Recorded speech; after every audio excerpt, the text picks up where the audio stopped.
বড় ধান রোপণের একদম প্রথম থেকে শুরু করে আমরা যে সারগুলো ব্যবহার করেছি, 15 দিনের যে চাপান রয়েছে, মিনি চাপান, সেখানে কিছু সার দিয়েছি। তারপরে 25 দিনের মাথায় আমরা কিন্তু সার ব্যবহার করি। কেউ কেউ আবার 25 থেকে এই 35 দিনের মধ্যে সার ব্যবহার করে থাকি।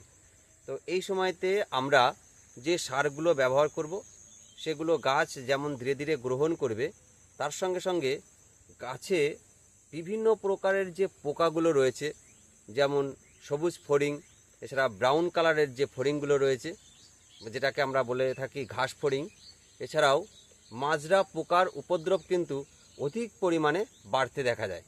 কারণ গাছ ধীরে ধীরে বৃদ্ধিতে মন দেয়, তার সঙ্গে গাছের যে সবুজতা, ক্লোরোফিলের যে বৃদ্ধি, সেটা কিন্তু লক্ষ্য করা যায়।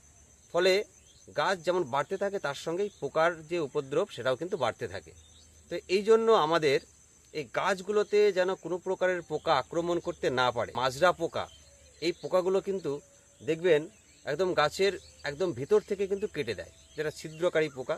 তো এই পোকাগুলোকে বিনষ্ট করতে বা এই পোকাগুলোকে ধ্বংস করতে আমাদের কিন্তু ওষুধ ব্যবহার করা প্রয়োজন, যেটা আমরা সারের সঙ্গে মিশিয়ে ব্যবহার করে থাকি।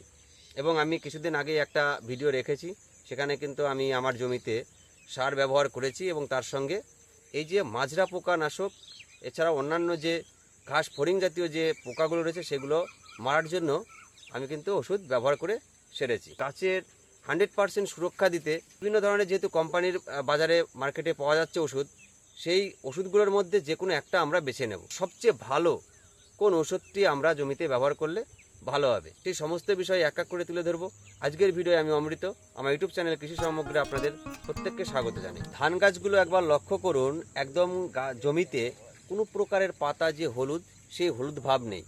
অনেক সময় কি হয়, মাজরা পোকায় ভিতর থেকে কেটে দেয়, সেই কাটা যে অংশ ধীরে ধীরে কিন্তু হলুদ হয়ে যায়, মানে যেখান থেকে কেটে দিয়েছে তার উপরই ভাগ।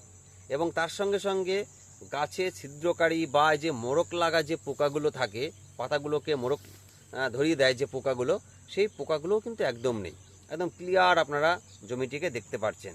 তো এই যে এই ধরনের ক্লিয়ার মানে রাখতে গেলে, এই যে পোকাগুলোকে বিনষ্ট করতে গেলে আমরা আজকে দুটো ওষুধ নিয়ে আলোচনা করব। তো দুটো ওষুধের মধ্যে কোনটা ভালো হবে এবং কোনটা আমরা কোন পর্যায়ে ব্যবহার করলে ভালো হবে, তো সেই সমস্ত বিষয়ই তুলে ধরব। দেখুন, আমি প্রথমে যে ওষুধটির কথা বলবো সেটা হচ্ছে এফএমসি কোম্পানির ফাটেরা। তো আমরা প্রত্যেক চাষি কিন্তু এফএমসি কোম্পানির যে ফাটেরা, এটা কিন্তু ব্যবহার করে থাকি।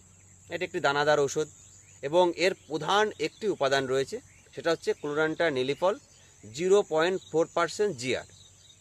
তো এই যে 0.4% রয়েছে ক্লোরান্টা নিলিফল, এইটা যদি আমরা ব্যবহার করি, এই যে 25 থেকে 35 দিনের মধ্যে যে আমাদের মূল চাপান রয়েছে, সেই চাপানে তাহলে কি হবে, গাছ যেমন বিভিন্ন ধরনের খাদ্য দেওয়ার সঙ্গে গাছ যেমন ধীরে ধীরে বড় হতে শুরু করেছে, গাছ যেমন সবুজতা বৃদ্ধি পাচ্ছে, তার সঙ্গে সঙ্গে আমাদের জমিতে যে পোকার আবির্ভাব বা পোকা যেগুলো লেগে রয়েছে, সেগুলোকে মারার জন্য ক্লোরান্টা নিলিফল বেশ বিশেষ ভূমিকা রাখে।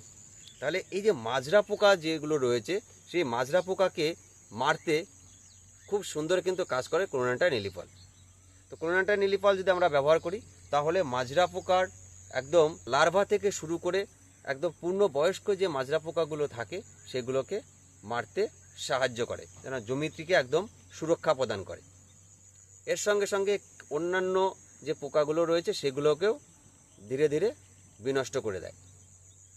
এইবার এর সঙ্গে আমি আরেকটা যে ওষুধের কথা বলছিলাম, একদিকে গেল এফএমসি কোম্পানির ফাটেরা, ক্লোরান্টা নিলিফল, তার সঙ্গে সঙ্গে আমরা এর পরিবর্তে যদি আমরা ট্রপিক্যাল অ্যাগ্রো কোম্পানির ট্যাগ স্টেমলি ব্যবহার করি।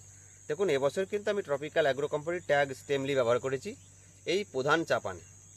ট্রপিক্যাল অ্যাগ্রো কোম্পানির ট্যাগ স্টেমলিতে 3টে উপাদান রয়েছে। দেখুন, আমরা ফাটেরাতে একটা উপাদান পেয়েছিলাম, আর এখানে কিন্তু আমরা 3টে উপাদান পাবো। ট্যাগ স্টেমলিতে আমরা 3টে উপাদান কী কী পাচ্ছি, এক হচ্ছে থায়ামেথক্সাম রয়েছে 1.25% থায়ামেথক্সাম। এবার থায়ামেথক্সামের কাজ কি হবে, যে পোকাগুলো জমিতে লেগেছে, আমাদের ধান গাছগুলোকে কাটছে বসে বসে, সেই পোকাগুলোকে কি করবে না, ধীরে ধীরে তার যে স্নায়ুতন্ত্র, সেই স্নায়ুতন্ত্রের উপর ক্রিয়া করে খাবারের যে চাহিদা, সেই খাবারের চাহিদাটাকে নষ্ট করে দেবে। ধীরে ধীরে কিন্তু পোকাটি খেতে না পেয়ে মারা যাবে। এছাড়াও বিভিন্ন প্রকারের যে শোষক পোকা রয়েছে, যেমন ব্রাউন কালারের কিছু ফড়িং রয়েছে বা সবুজ কালারের যে ফড়িংগুলো রয়েছে, সেই ফড়িংগুলোর স্নায়ুতন্ত্রের উপর ক্রিয়া করে কিন্তু খুব সুন্দর একটি কাজ করে এবং পোকাগুলোকে কিন্তু মেরে ফেলে। এই জন্য আমরা এই যে থায়ামেথক্সাম এটা কিন্তু ব্যবহার করছি। তাহলে এইটা আমরা ট্রপিক্যাল অ্যাগ্রো কোম্পানির ট্যাগ স্টেমলির মধ্যে পেয়ে যাচ্ছি। এছাড়াও আরেকটা যে উপাদান রয়েছে ফিপ্রোনিল 1.25%। তাহলে আরেকটা উপাদান কিন্তু ফিপ্রোনিল 1.25% আমরা স্টেমলির মধ্যে পেয়ে যাচ্ছি। তো এই স্টেমলির মধ্যে যদি এই 1.25% ফিপ্রোনিল থাকে, এটা কি কাজ করবে? মাজরা পোকা এছাড়াও অন্যান্য যে পোকাগুলো রয়েছে, পাতা মোড়ক পোকা, এই যে মাজরা পোকা এবং পাতা মোড়ানো যে পোকাগুলো, এই পোকাগুলোর যে স্নায়ুতন্ত্র রয়েছে সেই স্নায়ুতন্ত্রের উপর ক্রিয়া করে এবং পাতাগুলোকে যখন পোকাগুলো খাচ্ছে সেই পাকস্থলীর মধ্যে গিয়ে তার যে পাকস্থলীর ক্রিয়া সেই ক্রিয়াগুলোকে বিনষ্ট করে দেয়। অর্থাৎ পাকস্থলীর কর্মকাণ্ডকে বিনষ্ট করার ফলে পোকা কিন্তু ধীরে ধীরে খাওয়া বন্ধ করে দিয়ে তারপর মরে যাবে। তো এই জন্য আমরা এই ফিপ্রোনিলও কিন্তু এখানে পেয়ে যাচ্ছি 1.25%। তো এর পাশাপাশি আমাদের আরেকটা যে উপাদান রয়েছে যেটা আমরা ফার্টেরার মধ্যে পেয়েছিলাম, যেটা ক্লোরান্টা নিলিপল 0.40%। তো এখানে আমরা এই ট্রপিক্যাল অ্যাগ্রো কোম্পানির ট্যাগ স্টেমলির মধ্যে সেটা পাবো 0.60%। তাহলে এখানেও কিন্তু দেখা যায় যে মাজরা পোকা বা অন্যান্য যে পোকাগুলো রয়েছে, যেমন ফার্টেরার মধ্যে যে কাজ পেয়ে যাচ্ছিলাম সেই কাজ কিন্তু এখানেও পাচ্ছি। অর্থাৎ এই জায়গা কিন্তু আমরা তিনটে উপাদানের কাজ কিন্তু একসঙ্গে পাচ্ছি। ফার্টেরার মধ্যে শুধুমাত্র ক্লোরান্টা নিলিপল রয়েছে এবং এই ট্রপিক্যাল অ্যাগ্রো কোম্পানির ট্যাগ স্টেমলির মধ্যেও ক্লোরান্টা নিলিপল রয়েছে, তার সঙ্গে ফিপ্রোনিল রয়েছে এবং তার সঙ্গে থায়ামেথক্সাম রয়েছে। এই যে তিনটে উপাদান কিন্তু আমরা পাচ্ছি।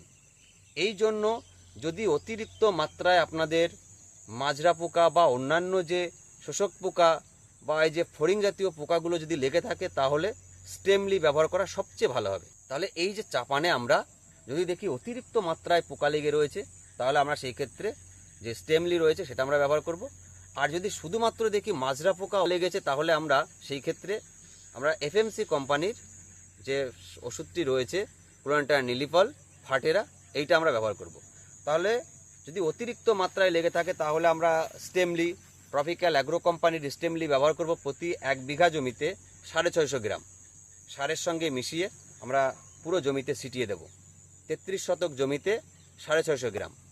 আর যদি অতিরিক্ত পোকা না লেগে থাকে মাজরা পোকা, তাহলে সেই ক্ষেত্রে কিন্তু আমরা এফএমসি কোম্পানির যেটা ফার্টেরা রয়েছে সেটা 1.5 কেজি হারে প্রতি 1 বিঘা জমিতে আমরা সারের সঙ্গে মিশিয়ে ছিটিয়ে দেব। এটাই ছিল আপনাদের মাঝে তুলে ধরার যে এই যে দুটো ওষুধের কথা বললাম, এই যে দুটো কীটনাশক, একটা হচ্ছে এফএমসি কোম্পানির ফার্টেরা আর একটা হচ্ছে ট্রপিক্যাল অ্যাগ্রো কোম্পানির ট্যাগ স্টেমলি।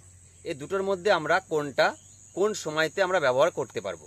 তো আজকের এই ভিডিওটি যদি আপনাদের ভালো লাগে তাহলে লাইক করতে পারেন, কমেন্ট করতে পারেন। আর যদি নতুন হয়ে থাকেন তাহলে সাবস্ক্রাইব করে পাশে রাখতে পারেন। আমার অন্যান্য আরও যে সবজির চাষগুলো রয়েছে এবং ধানে আমাদের এর পরবর্তীতে আরও বিভিন্ন পরিচর্যাগুলো রয়েছে সেগুলো এক এক করে তুলে ধরবো। আজকের পুরো ভিডিওটি দেখার জন্য আপনাদের প্রত্যেককে অসংখ্য ধন্যবাদ জানাই।